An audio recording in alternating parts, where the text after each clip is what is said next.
Hello, नमस्कार, welcome back इस channel पर मेरे चैनल पर। मेरा नाम है उत्कर्ष और हम पढ़ते हैं फ़िलॉसफ़ी इस चैनल के ऊपर। जैसा कि मैंने अपनी पिछले वीडियो में बोला था, हम रेने डेकार्ट के मेडिटेशन को कवर करने वाले हैं एक लेक्चर के थ्रू। और ये उसका पहला लेक्चर है जिसमें हम फर्स्ट मेडिटेशन पढ़ने वाले हैं। अगर आपने इंट्रोडक्टरी वीडियो अभी तक नहीं देखा है तो ऊपर आई बटन होगा, इसमें क्लिक करके आप इंट्रोडक्शन वीडियो देख सकते हो मेडिटेशंस के ऊपर। अगर आपको ये पीडीएफ चाहिए जो मेरे यहाँ लेफ़्ट साइड में खुला हुआ है तो उसको आप डाउनलोड कर सकते हो डिस्क्रिप्शन से। और अगर आप ये पूरी प्लेलिस्ट देखना चाहते हो उसका भी लिंक आपको डिस्क्रिप्शन में मिल जाएगा। इंट्रोडक्टरी वीडियो, प्लेलिस्ट और पीडीएफ तीनों के लिंक्स डिस्क्रिप्शन में मिलेंगे। मेरे सोशल मीडिया हैंडल्स के लिंक डिस्क्रिप्शन में मिलेंगे। अगर आपका कोई भी डाउट है तो मेरे को टेक्स्ट कर सकते हो आप इंस्टाग्राम और डिस्कॉर्ड के ऊपर। यूट्यूब कमेंट कर सकते हो, छोटा सा डाउट होगा तो I will try to clear it right there. लेकिन यूट्यूब में कमेंट्स में लिखना थोड़ा सा मुश्किल हो जाता है, तो इसलिए मैं प्रेफर करता हूँ डिस्कॉर्ड पे या फिर इंस्टाग्राम पे आप मुझसे पूछ पाओ, ताकि मैं इंस्टाग्राम पे वॉइस नोट भेज के आसानी से चीज़ एक्सप्लेन कर पाऊँ। तो हम स्टार्ट करते हैं फर्स्ट मेडिटेशन से। और ये पीडीएफ जैसा कि मैंने बोला आपको ड्राइव का लिंक दिया है नीचे डिस्क्रिप्शन में, वहाँ से आप ये पीडीएफ डाउनलोड कर सकते हो। तो इसमें सबसे पहले लिखा हुआ है मेडिटेशन ऑन फर्स्ट फिलोसफी। मैं इस पीडीएफ के 60th पेज पर हूँ, अगर आप यहाँ ऊपर देख पा रहे हो तो। और आ, इसमें नीचे 12th पेज नंबर दिया हुआ है, तो अगर आप जिस भी तरीके से रेफ़र करना चाहो कर सकते हो। तो सबसे पहली चीज़ इस पेज के ऊपर चैप्टर 1 यानी मेडिटेशन 1 में लिखा हुआ है कि meditation on first philosophy in which are demonstrated the existence of God and the distinction between human soul and the body. Basically ये मेडिटेशन 1 की बात नहीं हो रही है, ये ऑल ओवर मेडिटेशन की बात हो रही है कि इस किताब के अंदर क्या क्या होने वाला है। उस चीज़ की डिस्क्रिप्शन यहाँ पर दी हुई है छोटी सी। यानी कि इस किताब के अंदर होने वाला है क्या, एग्जिस्टेंस ऑफ गॉड के बारे में बात होने वाली है, ह्यूमन सोल और बॉडी के डिस्टिंक्शन, यानी कि दो अलग अलग चीज़ें हैं, क्या है क्या नहीं है उसके बारे में बात होने वाली है। अब हम आते हैं फर्स्ट मेडिटेशन के ऊपर और स्टार्ट करते हैं फर्स्ट मेडिटेशन से। तो फर्स्ट मेडिटेशन को स्टार्ट करने से पहले डेकार्ट ने एक छोटी सी चीज़ लिखी है, उसका डिस्क्रिप्शन कि फर्स्ट मेडिटेशन में क्या होने वाला है, और उसका नाम दिया है what can be called into doubt. अब इसको आप चैप्टर का टाइटल भी कह सकते हो, यानी कि इस चैप्टर में हम लोग पढ़ने वाले हैं ऐसी क्या क्या चीज़ें हैं या क्या क्या स्टफ़ है जिसको हम डाउट कर सकते हैं। तो आइए शुरू करते हैं एक एक पैराग्राफ से। तो सबसे पहले पहला पैराग्राफ हम पढ़ने की कोशिश करते हैं।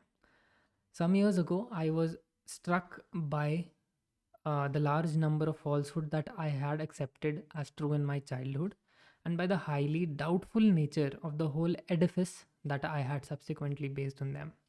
I realized that it was necessary once in the course of my life to demolish everything completely and start again right from the foundations if I wanted to establish anything at all in the sciences that was stable and likely to last. सबसे पहले इतना passage देख लेते हैं कि इसमें क्या कहना चाह रहे हैं डेकार्ट। यानी कि वो कह रहे हैं कि कुछ साल पहले मैंने ऑब्ज़र्व किया कि मैं अपने बचपन से कुछ ऐसी चीज़ों को मानता हुआ आ रहा हूँ, और मेरे को कभी आज तक रियलाइज़ नहीं हुआ कि मैं बचपन से उन चीज़ों को फॉर ग्रांटेड लेते हुए आ रहा था। जो चीज़ें फॉल्स हैं या फिर बहुत ज़्यादा हाईली डाउटफुल हैं, उनके एग्जिस्टेंस को बहुत अच्छे तरीके से डाउट किया जा सकता है बहुत आसानी से, उसको मैं बचपन से लेके आज तक अपने दिमाग में एज अ थॉट या फिर एज अ समथिंग एग्जिस्टेंट लेके चलता आ रहा था। तो मेरे को सब कुछ रीथिंक करने की ज़रूरत है। आगे वो कहते हैं कि उन्हें ऐसी रियलाइजेशन हुई कि उन्हें अपनी ज़िंदगी में एक ना एक बार तो हर चीज़ जो उनके दिमाग में प्री एग्जिस्टिंग थॉट्स थे उनको डिमोलिश कर दिया जाए और फाउंडेशंस से एक न्यू स्टार्ट फिर से बनाई जाए, और वो इस बार ऐसी फाउंडेशन बनाई जाए जो ज़्यादा लाइकली हो लास्ट करने के, यानी कि जो अच्छे से टिक पाए। क्योंकि पहले जो वहाँ पे उस फाउंडेशंस के ऊपर चीज़ें एस्टैब्लिश्ड थी, जो थॉट्स आइडियाज़ जो भी थे उसके ऊपर, वो बहुत ही वीक थे। क्यों वीक थे? क्योंकि वो बहुत ही ज़्यादा डाउटफुल थे और बचपन से ही ऐसा था। अब आप इसको इमेजिन कर सकते हो एक कमरे की तरह।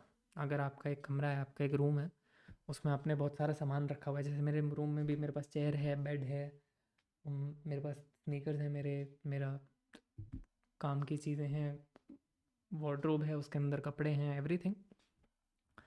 तो अब अगर मेरे को नया बेड लाना है इसके अंदर, इस रूम के अंदर, तो मेरे को ये बेड हटाना पड़ेगा। ये जो पीछे रखा है बेड, इसको हटाना पड़ेगा, तभी मैं नए बेड के लिए जगह बना पाऊंगा। तो इसी तरीके से आप एनालॉजी ड्रॉ कर सकते हैं इससे, क्या कि नए थॉट्स को एंटरटेन करने के लिए, नई फाउंडेशन बनाने के लिए पुराने थॉट्स को एक बार के लिए बाहर फेंक देना पड़ेगा, और फिर उसके बाद स्ट्रॉन्ग फाउंडेशन फिर से बिल्ड करी जाएगी।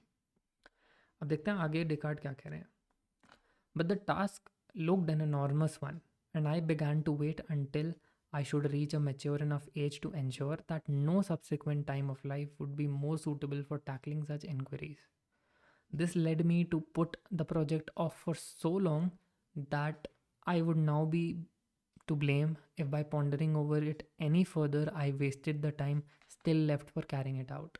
So today I have expressively rid my mind of all worries and arranged for myself a clear stretch of free time.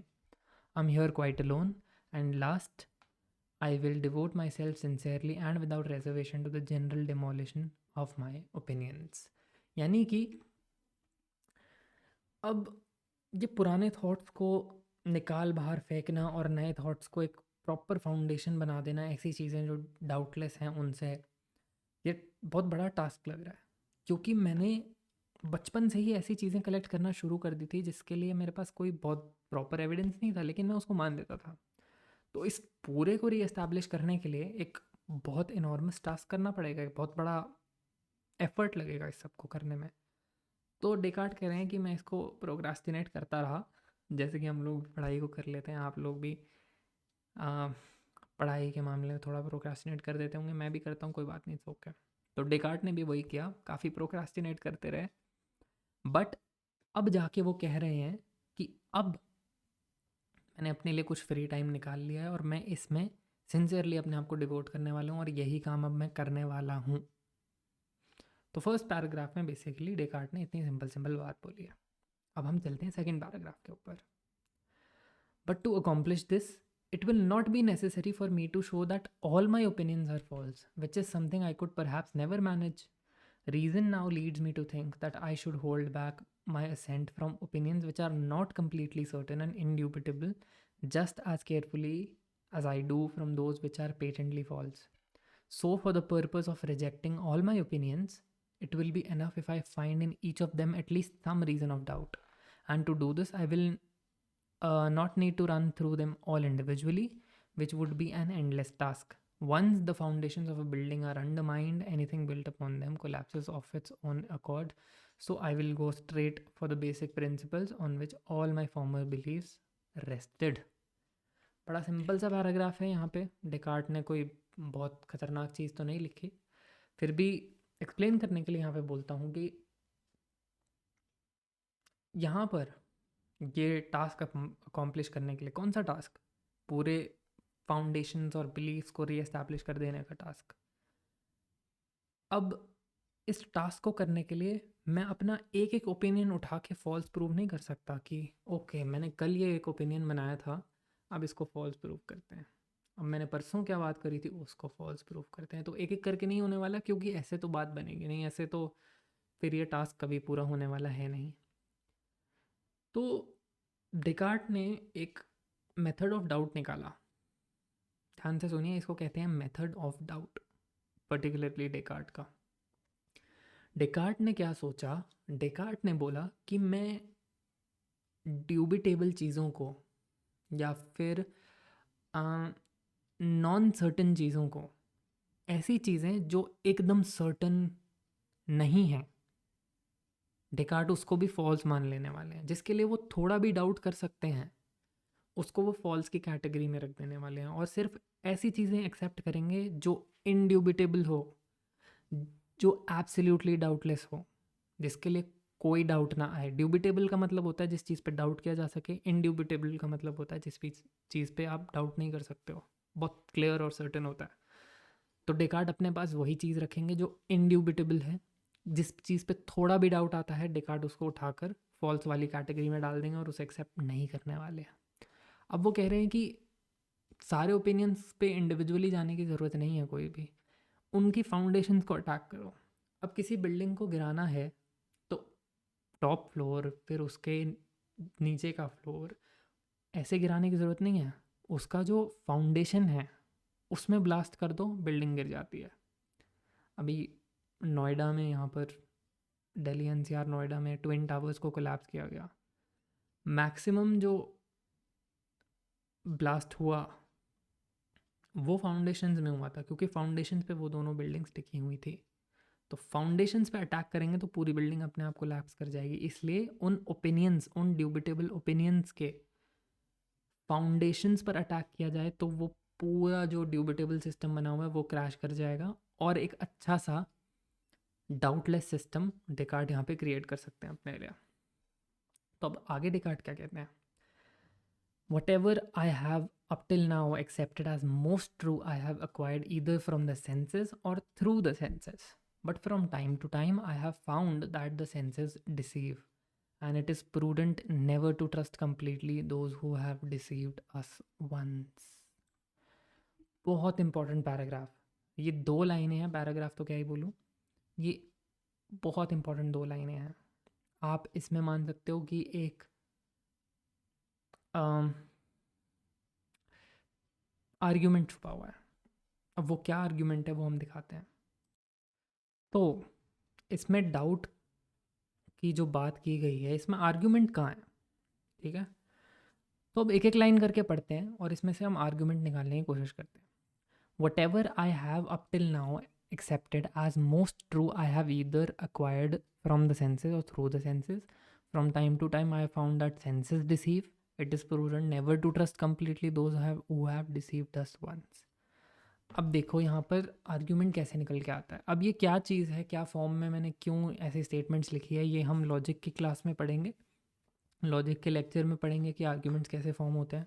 But अभी के लिए आप मान लो कि ये 3 जो हैं प्रोपोजिशंस हैं, ये प्रोपोजिशंस कह सकते हैं आप इन्हें, और ये जो नीचे है ये कंक्लूजन है। और जो प्रोपोजिशंस लॉजिक में यूज़ की जाती हैं उन्हें हम प्रेमिसेस कहते हैं। ये थोड़ा सा आप दिमाग में रख लो, अभी के लिए डिटेल में जाने की ज़रूरत नहीं है। तो ये हो गया प्रेमिस 1, ये हो गया प्रेमिस 2 और ये हो गया प्रेमिस 3। तो इन प्रेमिसेस के थ्रू हम एक कंक्लूजन तक आते हैं। तो यहाँ प्रेमिस क्या है, डेकार्ट यहाँ क्या बात करने चाह रहे हैं। पहला प्रेमिस वो पहली लाइन में लिखते हैं, यहाँ पर देख लेते हैं एक बार क्या लिखा है। Whatever I have up till now accepted as most true, I have acquired either from senses or through the senses. ये पहली लाइन है, यानी कि सीधी सीधी बात में डेकार्ट कहना चाहते हैं most of my knowledge is acquired through senses. ये पहला प्रोपोजिशन या पहला प्रेमिस बोल सकते हैं हम इसको। दूसरे सेंटेंस में डेकार्ट लिखते हैं but from time to time I have found that senses deceive. यहाँ तक पढ़ते हैं अब इसको, और इसको हम लिख सकते हैं दूसरे प्रेमिस के तौर पे कि सेंसेस डिसीव क्वाइट ऑफन। यही डेकार्ट कहना चाह रहे हैं अगर पैराफ्रेज करके मैं लिख दूँ तो, राइट। अब तीसरे आगे पढ़ेंगे तो वो लिखते हैं it is prudent never to trust completely those who have deceived us even once. यानी कि तीसरे प्रेमिस की अगर हम और बढ़ते हैं तो यहाँ पर वो लिखते हैं we must not trust completely. अब किसी को कम्प्लीटली ट्रस्ट ना करने का मतलब है डाउट करना, तो यहाँ डाउट का जो है वर्ड यहाँ पे देखने को मिल जाता है। तो we must not trust completely those who deceive us, यानी कि हम उन चीज़ों को डाउट कर सकते हैं जो हमें डिसीव करती हैं। यानी कि इससे कंक्लूजन क्या निकल के आता है कि senses are to be doubted. क्यों? क्योंकि सेंसेस भी तो हमें डिसीव करती हैं ना।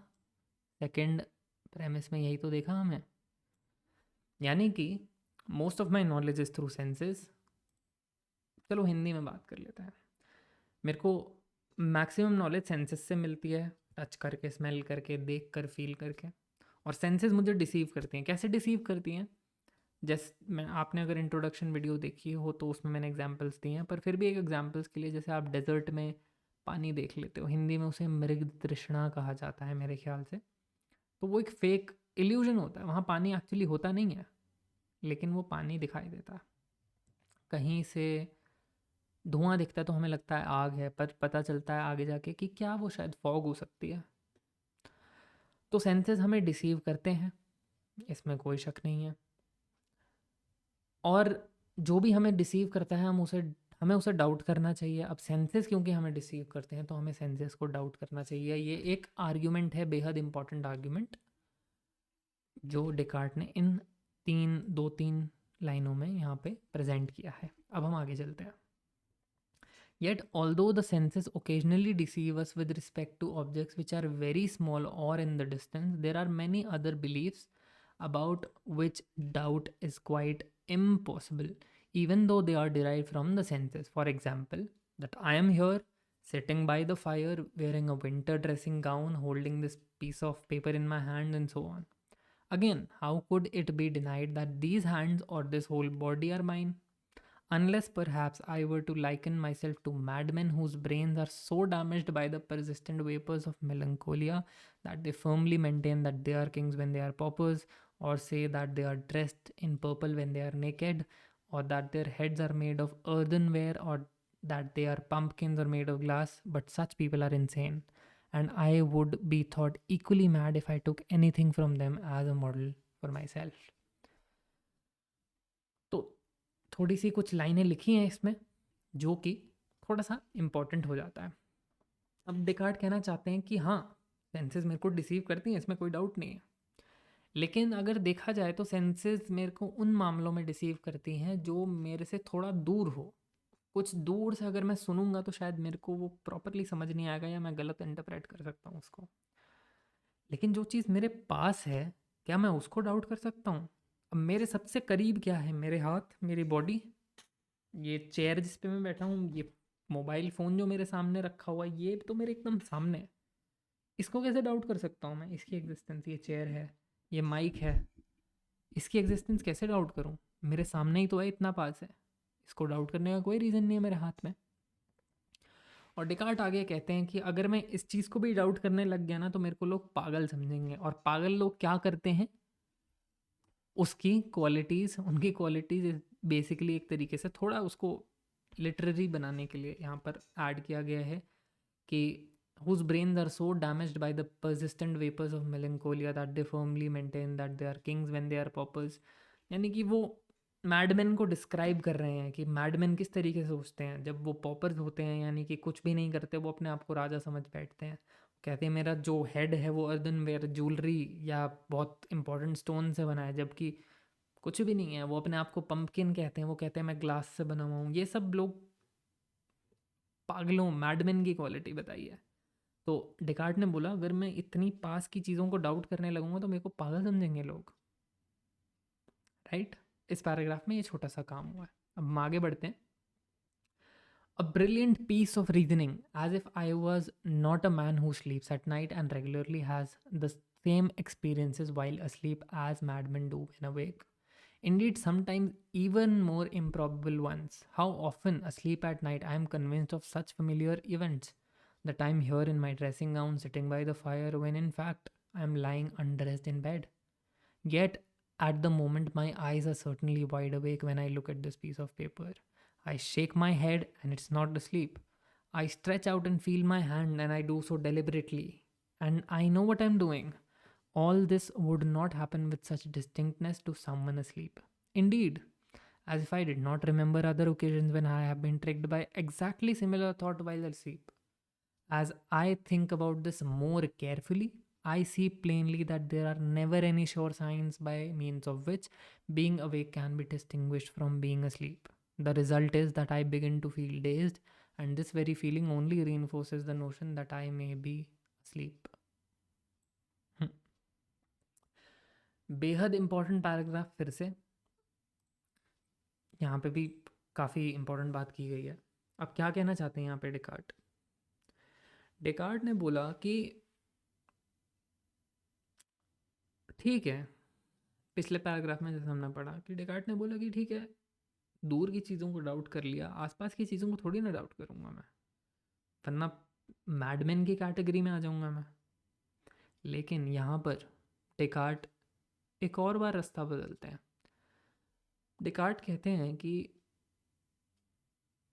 हाँ, मैं हूँ तो सही, मैं सोया थोड़ी हुआ हूँ, मेरे को ये सब दिख रहा है ना, यहाँ पे ये टेबल है, फ़ोन है, माइक है, ये सब चीज़ें मेरे सामने, सोया थोड़ी हुआ हूँ मैं।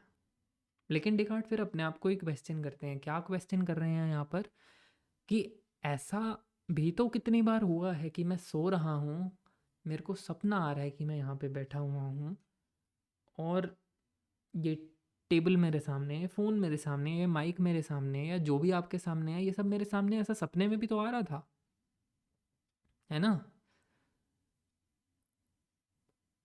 तो डेकार्ट फिर अपने आप को फिर से क्वेश्चन करते हैं कि ठीक है, सपने में आ रहा होगा, लेकिन इस डिस्टिंक्टनेस के साथ तो नहीं आ रहा होगा ना, ये मेरे को एकदम क्लियरली दिख रहा है कि मैं असलीप नहीं हूँ, कि मैं सपने में नहीं हूँ।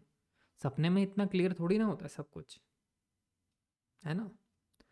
लेकिन फिर यहाँ पे डेकार्ट अपने आप को फिर से दूसरी तरफ लेके जाते हैं और वो कह रहे हैं कि लेकिन क्या मेरे को नींद में पता था कि मैं नींद में हूँ? यानी कि जब मैं सपना ले रहा था इन सब चीज़ों का, तो मैं सपने में भी तो इतना ही श्योर था कि ये सब रियल है। मेरे को सपने में ये सेकंड डिग्री की नॉलेज नहीं थी ना कि मैं सपना ले रहा हूँ। यानी कि एक बार फिर से समराइज करने के लिए, डेकार्ट कहना चाहते हैं कि मैं मैडमैन तो नहीं हूँ, लेकिन मेरे साथ ऐसा ज़रूर होता है कि मैं रात में सोता हूँ और मेरे साथ फेमिलियर इवेंट्स होते हैं, जैसे मेरे साथ बिना सोए हो रहे हैं। मेरे को सपने में वही सब फेमिलियर चीज़ें दिखती हैं जो मेरे को बिना सपने में दिख रही हैं, कि मैं यहाँ पे बैठा हूँ, ये कर रहा हूँ, ये सारा काम कर रहा हूँ, सपने में भी दिखता है। लेकिन ये जो वेकिंग अप है ना, यानी जब मैं सपने में नहीं हूँ, इसमें कुछ अलग बात है, क्योंकि मेरे को तो पता है ना, मैंने अपनी आंखें खोली हुई हैं, ये मैं अपना हेड शेक कर सकता हूँ, मैं अपना हाथ देख सकता हूँ कि हाँ यार, मैं तो सोया नहीं हूँ, मैं कोई ये सपना नहीं है, ये सब सच है। और अगर सपना होता तो सपने में इतनी डिस्टिंक्टनेस या इतनी क्लैरिटी के साथ ये सब चीज़ें थोड़ी ना दिखती। सपने में तो सब ढंग से कनेक्टेड नहीं होता है, कुछ इधर उधर होता है, तो इतनी क्लैरिटी के साथ थोड़ी ना चीज़ें दिखती हैं, या टेबल ऐसे ही थोड़ी ना होता है, कहीं ना कहीं कुछ ना कुछ कोई भी कहीं से भी आ जाता है सपने में। लेकिन जब मैं सपने में था, तो क्या मुझे पता था कि मैं सपने में हूँ? क्या ये सब डिस्टिंक्टनेस के साथ मैं चीज़ों को नहीं देख रहा हूँ, और जब मैं उठा हुआ होता हूँ तो चीज़ें ज़्यादा क्लियर होती हैं, डिस्टिंक्ट होती हैं? नहीं। जब मैं सो रहा था तब तो मेरे को लग रहा था कि ये रियल है, मेरे को उठने के बाद पता चला कि ओ शिट, मैं तो सो रहा था और ये सब सपना था। क्योंकि सपने में तो मैं वही सोच बैठा था कि जो सब मेरे को दिख रहा है वो रियल है। तो हमारे पास कोई साइन नहीं है डिफरेंशिएट करने का कि क्या तो सपना है और क्या रियलिटी है, राइट? क्योंकि सपने में भी वही सेम चीज़ें दिख रही हैं, उठने के बाद भी वही सेम चीज़ें दिख रही हैं, तो ऐसा कौन सा क्राइटेरिया डालूं जिससे मेरे को पता चले कि सपना अलग है और रियलिटी अलग है? तो ये इस पैराग्राफ में डिकार्ट बात करने की कोशिश कर रहे हैं। Suppose then that I am dreaming, and that these particulars, that my eyes are open, that I am moving my head and stretching out my hands, are not true. Perhaps indeed I do not even have such hands or such a body at all. Nonetheless, it must surely be admitted that the visions which come in sleep are like paintings, which must have been fashioned like the likeness of the things that are real, and hence that at least these general kind of things, eyes, hand, head, and the body as a whole, are things which are not imaginary but are real and exist. For even when painters try to create sirens and satyrs with the most extraordinary bodies, they cannot give them natures which are new in all respects. They simply jumble up the limbs of different animals, or if perhaps they manage to think up something so new that nothing remotely similar has ever been seen before, something which is therefore completely fictitious and unreal, at least the colors used in the composition must be real. By similar reasoning, though these general kind of things, eyes, head, hands, and so on, could be imaginary, it must at least be admitted that certain other even simpler and more universal things are real.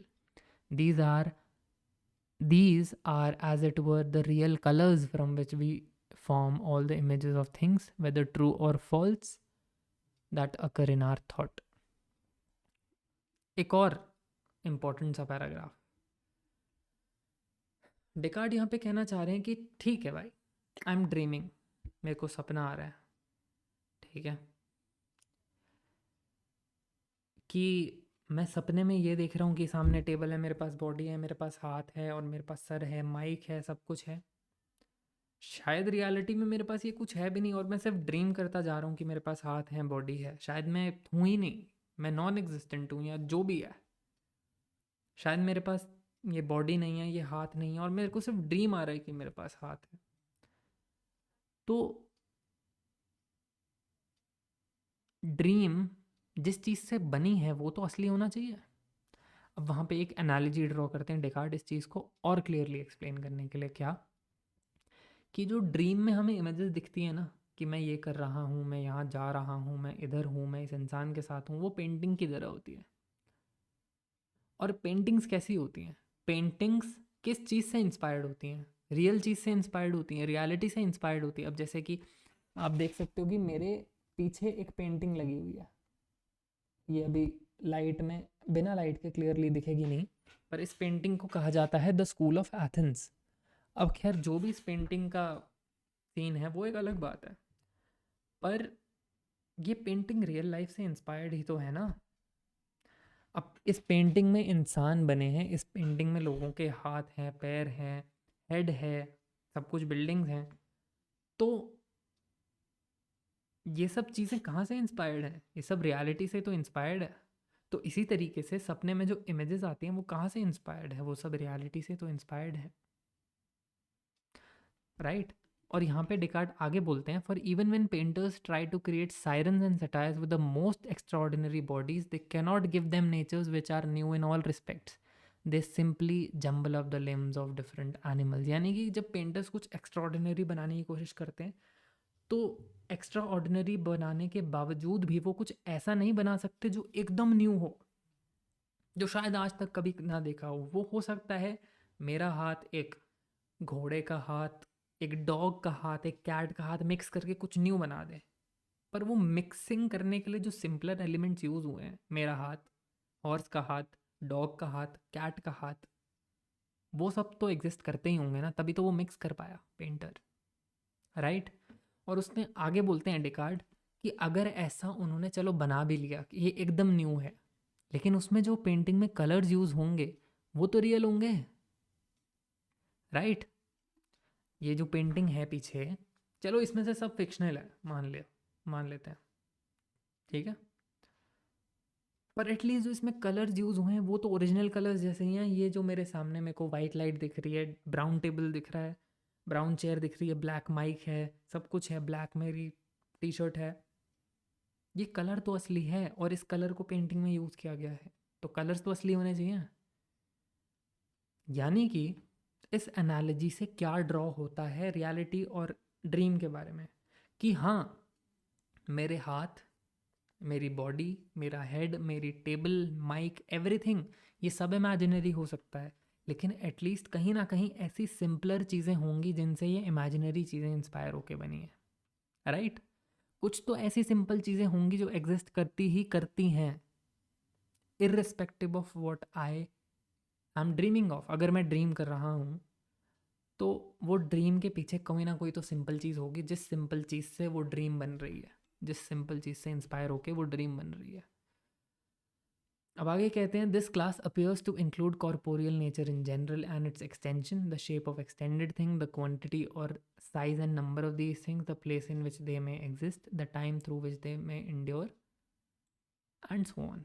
अब ये simple चीज़ें क्या हैं जिससे ये सारी paintings या फिर ये सारी ड्रीम्स बन रही हैं? ये है चीज़ों का कॉर्पोरियल नेचर, उनका एक्सटेंशन। एक्सटेंशन का मतलब है कोई भी चीज़ जो स्पेस में एग्जिस्ट करती है वो स्पेस में एक्सटेंडेड होती है। जैसे ये मोबाइल फ़ोन स्पेस में एक्सटेंडेड है, मतलब ये मोबाइल फ़ोन स्पेस में एक जगह ऑक्यूपाई करके बैठा है, this is extended out in space. Quantity, size, number of these things, वो ऐसी जगह जहाँ पे वो एग्जिस्ट कर रहे हैं, ये सब चीज़ें बेसिक्स जो जनरल चीज़ें हैं ये तो एग्जिस्ट करनी ही चाहिए, उसी से तो ड्रीम बनेगा। क्योंकि ड्रीम में भी यही सब चीज़ें तो आती हैं कि चीज़ें एक्सटेंडेड हैं, स्पेस है, टाइम चल रहा है, किसी चीज़ का साइज़ है, किसी चीज़ का नंबर है। ड्रीम में भी तो यही सब चीज़ें देखते हैं हम, तो एटलीस्ट ये सब बेसिक चीज़ें तो एग्जिस्ट करनी चाहिए, तभी तो वो ड्रीम में भी इमेजेस की तरह आएगी। So, a reasonable conclusion for this might be that physics, astronomy, medicine, and all other disciplines which depend on the study of composite things are doubtful, while arithmetic, geometry, and other subjects of this kind which deal only with the simplest and most general things, regardless of whether they really exist in nature or not, contain something certain and indubitable. For whether I am awake or asleep, 2 and 3 added together are 5 and a square has no more than 4 sides. It seems impossible that such a transparent truth should incur any suspicion of being false. यानी कि जैसे physics में हम पढ़ते हैं, physics में हम चीज़ों की एक्सटेंड बहुत सारी चीज़ें पढ़ते हैं जो कि इन जनरल चीज़ों से हटके होता है। एस्ट्रोनॉमी में, मेडिसिन में बहुत सारी चीज़ें पढ़ते हैं, केमिकल फार्मूलाज पढ़ते हैं, स्टार्स के बारे में पढ़ते हैं, जो कि इन जनरल चीज़ों से बहुत कुछ हटकर है, तो वो भी डाउटफुल है क्योंकि वो इन जनरल चीज़ों से नहीं बना है। तो उन जनरल चीज़ों से क्या बना है? उन जनरल चीज़ों से बना है arithmetic, geometry and other subjects of this kind. इस तरीके के सब्जेक्ट जिसमें ये सिर्फ जनरल चीज़ें ही यूज़ हो रही हैं, एंड ऑफ मैटर, सिर्फ वो ही इंड्यूबिटेबल है। सिर्फ उन्हीं को मैं डाउट नहीं कर सकता हूँ, बाकी सबको तो डाउट कर लूँगा। यानी कि अरिथमेटिक, ज्योमेट्री और ऐसी सब चीज़ों में सिर्फ जनरल प्रिंसिपल्स जो ऊपर लिखे हैं, जो extension, shape of extended things, ये सब चीज़ें हैं, इन सब का यूज़ होके हम पढ़ रहे हैं, तो वो डाउटलेस है। और क्योंकि इन जनरल चीज़ों से हटकर हम फिज़िक्स, एस्ट्रोनॉमी, मेडिसिन ये सब पढ़ रहे हैं, तो उन्हें इन सब्जेक्ट्स को डाउट किया जा सकता है। तो क्योंकि मैथ्स या फिर ज्योमेट्री या फिर किसी भी चीज़ में सिंपल चीज़ों से बात होती है, यानी कि भले ही मैं सो रहा हूँ या फिर मैं ड्रीम में हूँ या जैसे मर्जी हो, 2+3 तो हमेशा ही 5 रहेगा। स्क्वायर की 4 ही साइड्स रहेंगी, भले ही मैं ड्रीम में हूँ। ड्रीम में मैं कोई 5 साइड का स्क्वायर नहीं देख सकता, ड्रीम में मैं 2+3=7 नहीं देख सकता, चाहे कुछ भी हो जाए, 2+3 7 ही रहने वाला है। तो जनरल चीज़ों से जो सब्जेक्ट्स बने हैं वो डाउटेबल, ड्यूबिटेबल बिल्कुल भी नहीं है, उनको डाउट नहीं किया जा सकता।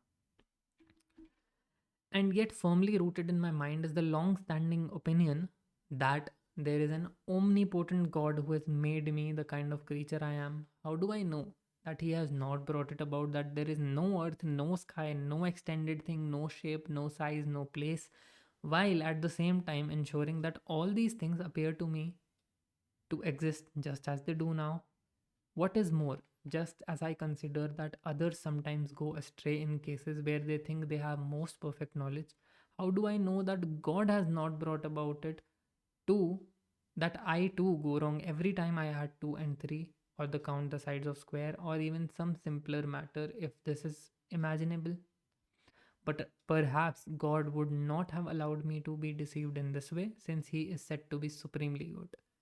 But if it were inconsistent with His goodness to have created me such that I am deceived at all the times, it would seem equally foreign to His goodness to allow me to be deceived even occasionally. Yet this last assertion cannot be made. यानी कि इस paragraph में वो God का mention कर रहे हैं कि ये सारे ओपिनियंस तो छोड़ो, मैंने शेप के बारे में बात करी, हर चीज़ के बारे में बात करी, वो सब छोड़ो। क्या गॉड ने अगर मेरे को बनाया है तो गॉड तो ओमनीपोटेंट है।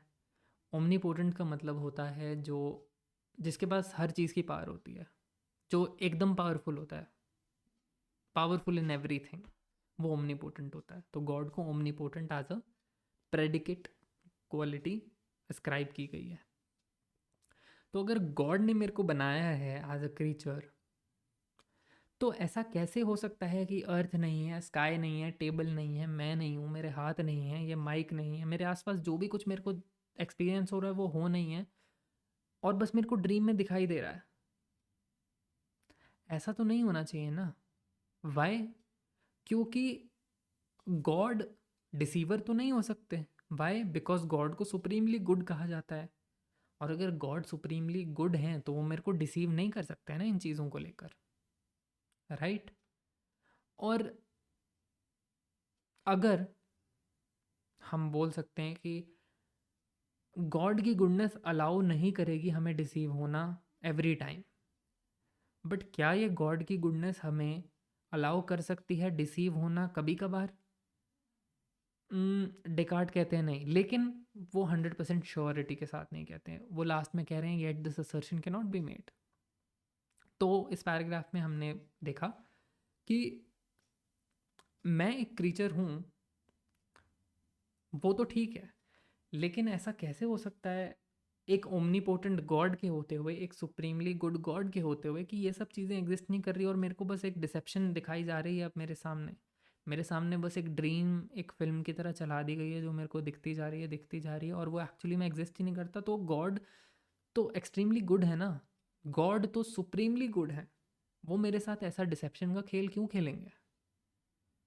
तो God, because of his supremely good property, of his omnipotence, वो मेरे को डिसीव नहीं कर सकते।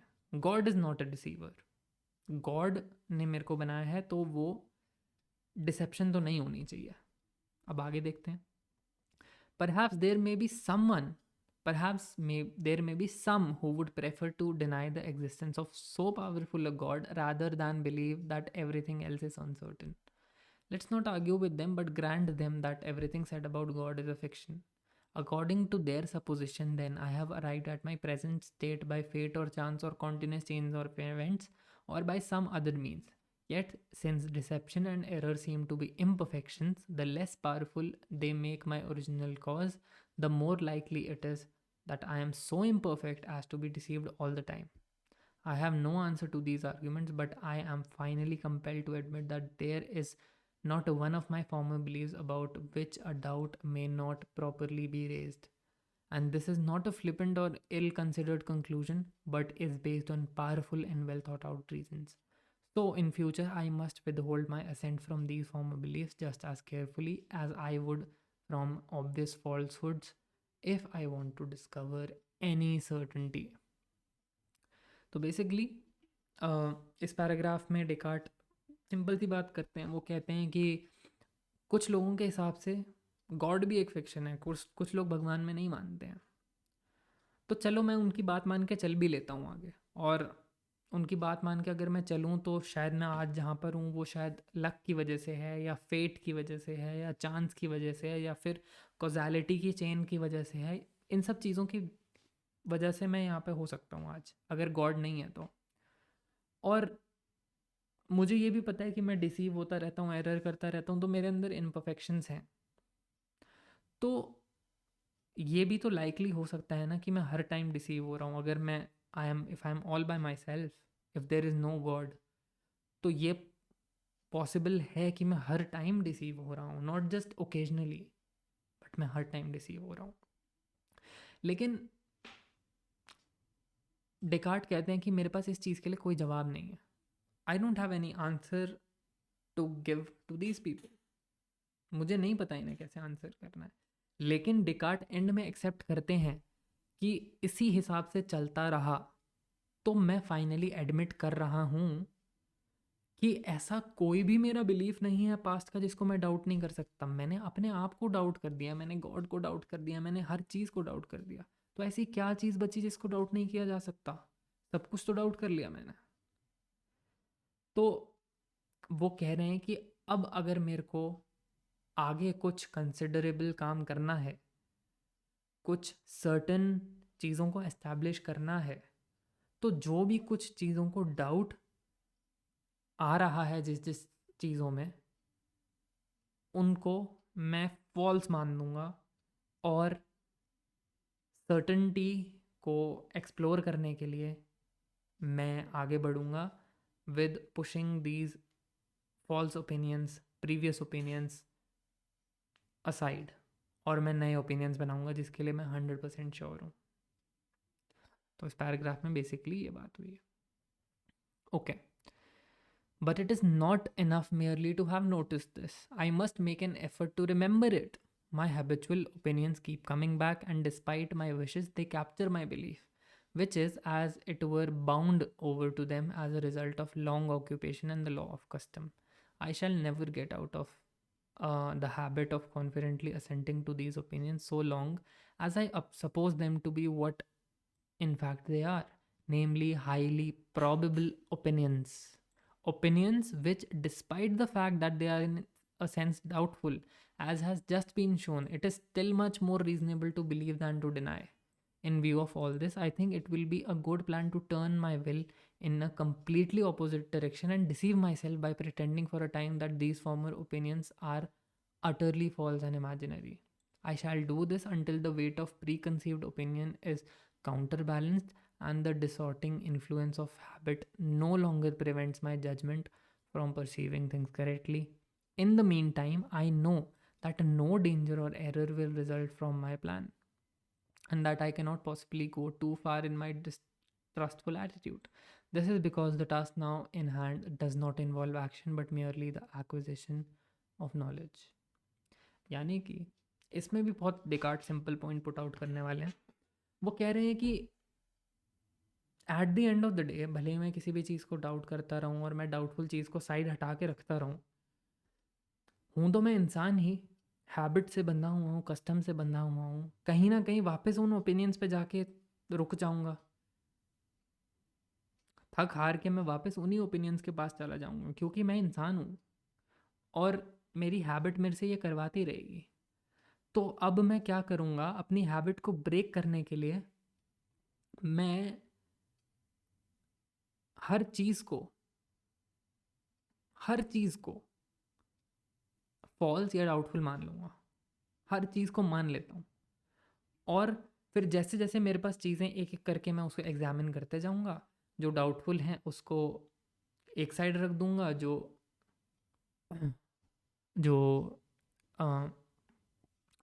डाउटफुल नहीं है उसको एक साइड रख दूँगा और इन सबको बैलेंस कर लूँगा. राइट. और वो कह रहे हैं कि ये जो डिस्ट्रस्टफुल एटीट्यूड है ना मेरा, ये जो मेरा मेथड ऑफ डाउट है, इससे मैं शायद बहुत दूर नहीं जा पाऊँगा बिकॉज अब यहाँ पे एक्शन कोई नहीं हो रहा है. मैं कुछ किसी चीज़ को अचीव नहीं करने वाला, मैं बस नॉलेज की बात करने वाला हूँ क्योंकि ये मेथड ऑफ डाउट नॉलेज के ऊपर काम कर रहा है. तो अब डेकार्ट ने एक मेथड ऑफ डाउट यहाँ पे रीएस्टैब्लिश फिर से कर दिया कि हो सकता है मैं मेथड ऑफ डाउट से थोड़ा सा शिफ्ट हो जाऊँ, मेरा ध्यान हट जाए. बाय बिकॉज मेरी हैबिट है, इंसान हूँ, हैबिट का मारा हूँ, आदत का मारा. तो वो आदत को हटाने के लिए मैं हर चीज़ को फॉल्स मान लूँगा और एक तराजू पे रख दूँगा. इस तराजू में से जो सही है वो इस साइड जाएगा, जो बिल्कुल इंड्यूबिटेबल है, और जो थोड़ा सा भी डाउटफुल है वो फॉल्स की तरफ जाएगा और उस तराजू को फिर मैं बैलेंस करने की कोशिश करूँगा. तो ये इस पैराग्राफ में बताया गया है. I will suppose therefore that not God, who is supremely good and the source of truth, but rather some malicious demon of the utmost power and cunning has employed all his energies in order to deceive me. I shall think that the sky, the air, the earth, colors, shapes, sound, and all external things are merely the delusion of dreams which he has devised to ensnare my judgment. I shall consider myself not having hands or eyes or flesh or blood or senses, but as falsely believing that I have all these things. I shall stubbornly and firmly persist in this meditation, and even if not in my power to know any truth, I shall at least do what is in my power, that is, resolutely guard against assenting to any falsehoods, so that the deceiver, however powerful and cunning he may be, will be unable to impose on me the slightest degree. But this is an arduous undertaking, and a kind of laziness brings me back to normal life. I am like a prisoner who is enjoying an imaginary freedom while asleep. As he begins to suspect that he is asleep, he dreads being woken up and goes along with the pleasant illusion as long as he can. In the same way, I happily slide back into my old opinions and dread being shaken out of them, for fear that my peaceful sleep may be followed by hard labor when I wake, and that I have to toil not in the light amid the inextricable darkness of the problems that I have now raised. तो last paragraph है इस meditation का, और इसमें Descartes बोल रहे हैं कि ठीक है, गॉड तो एक्सट्रीमली गुड है, गॉड तो ओमनीपोटेंट है, गॉड तो मेरे को डिसीव नहीं कर सकते हैं, तो मैं एक मान लेता हूँ कि कोई इविल डीमन है जो मेरे को डिसीव कर रहा है। क्यों डिसीव कर रहा है, कैसे डिसीव कर रहा है, वो कह रहे हैं कि अभी तो उसकी बात की श्योरिटी नहीं है, लेकिन मैं इस इविल डीमन को, ताकि मैं इविल डीमन से डिसीव ना हूँ, मैं मान के चल रहा हूँ कि सब इल्यूजन है। ये स्काई, मेरे हाथ, ब्लड, स्किन, फ्लैश, सब कुछ, सब इल्यूजन है। और मैं ऐसा क्यों कर रहा हूँ? मैं ऐसा इसलिए कर रहा हूँ ताकि वो डिसीवर जो है, जो इविल डीमन है, जो मेरे को डिसीव करके रख रहा है इन सब चीज़ों से, वो मेरे को और कंट्रोल ना कर पाए, वो मेरे को और डिसीव ना कर पाए, क्योंकि मैं ऑलरेडी हर चीज़ को फॉल्स मान चुका हूँ। तो वो जो डिसीवर कितना भी पावरफुल हो, कितना भी कनिंग हो, वो अपनी डिसेप्शन की पार मेरे ऊपर अप्लाई ना कर पाए, इसलिए मैं हर चीज़ को फॉल्स मान लेता हूँ। लेकिन डेकार्ट यहाँ पे फिर से एक और चीज़ ऐड कर देते हैं कि क्योंकि मैं इंसान हूँ, क्योंकि एक बहुत हार्ड वर्क करने वाला टास्क है, तो मेरे अंदर एक लेजीनेस है जो मेरे को अपने पुराने ओपिनियंस पे फॉल बैक करवा देती है कि ठीक है, जैसे था वैसा ही सही है, क्यों ऐसे डिसेप्शन के अगेंस्ट जाना, क्यों इसका इतना ये करना, ठीक है ना, जैसा है वैसा ही है। और एक एनालॉजी ड्रॉ करते हैं वो एक प्रिजनर के साथ। वो प्रिजनर जो ऐसा ड्रीम लेता है कि मैं बाहर कितना अच्छे से आज़ाद हूँ और मेरे पास पूरी फ्रीडम है, लेकिन जब वो उठता है तो देखता है कि मैं तो जेल के अंदर ही हूँ। अब कौन हार्ड वर्क करे उस ड्रीम से बाहर निकलने का, कौन हार्ड वर्क करे उस जेल से एक्चुअली बाहर निकलने का? तो वो ट्राई करता है कि उसका ड्रीम लंबे लंबे से लंबे तक समय तक चलता रहे, वो सोता रहे ज़्यादा से ज़्यादा टाइम तक, और रियलिटी फेस ना करनी पड़े, क्योंकि रियलिटी तो बहुत हार्श है। क्योंकि रियलिटी बहुत हार्श है और रियलिटी में उठ के मेहनत करनी पड़ेगी इस इल्यूजन से बाहर निकलने के लिए। इसलिए जो हैबिट्स में फॉल कर जाते हैं लोग, वो इस रियलिटी को एक्सपीरियंस नहीं कर पाते, वो इसी इल्यूजन में रह जाते हैं। तो ये था डेकार्ट का फर्स्ट मेडिटेशन। और अगर आपको ये एक्सप्लेनेशन मेरा अच्छा लगा हो, और अगर आपको ये पसंद आया हो एक्सप्लेनेशन, तो आप प्लीज़ इस चैनल को सब्सक्राइब कर दो। सेकंड मेडिटेशन की लेक्चर आपको बहुत जल्द मिल जाएगा। और इस प्लेलिस्ट को भी आप सेव करना। अगर अच्छा लगा हो तो लाइक कर सकते हो इस वीडियो को, प्लीज़, मेरे को बहुत सपोर्ट मिलता है। और सब्सक्राइब करते जाओ, we are very close to 1000 subscribers, not very close but still close. तो सब्सक्राइब करते जाओ, अपने फ्रेंड्स के साथ शेयर करो, अपने क्लासमेट्स के साथ शेयर करो, और पढ़ते रहो, रीड करते रहो। और अगर आपके कोई भी क्वेश्चंस, डाउट हैं इस चीज़ के रिगार्डिंग, तो आप मेरे को कमेंट में लिख सकते हो। अगर कमेंट में आंसर करने लायक हुआ तो मैं ट्राई करूँगा कि कमेंट में ही आंसर कर दिया जाए। लेकिन अगर थोड़ा लंबा डाउट होगा, आप कुछ समझदार हो, तो आप इंस्टाग्राम या डिस्कॉर्ड पर डीएम कर सकते हो, हम वहाँ पे डाउट्स को रिजॉल्व कर सकते हैं। इस लेक्चर को देखने के लिए बहुत बहुत धन्यवाद। सब्सक्राइब करते रहने के लिए, लाइक करते रहने के लिए, और पढ़ते रहने के लिए, all the best. Thank you so much.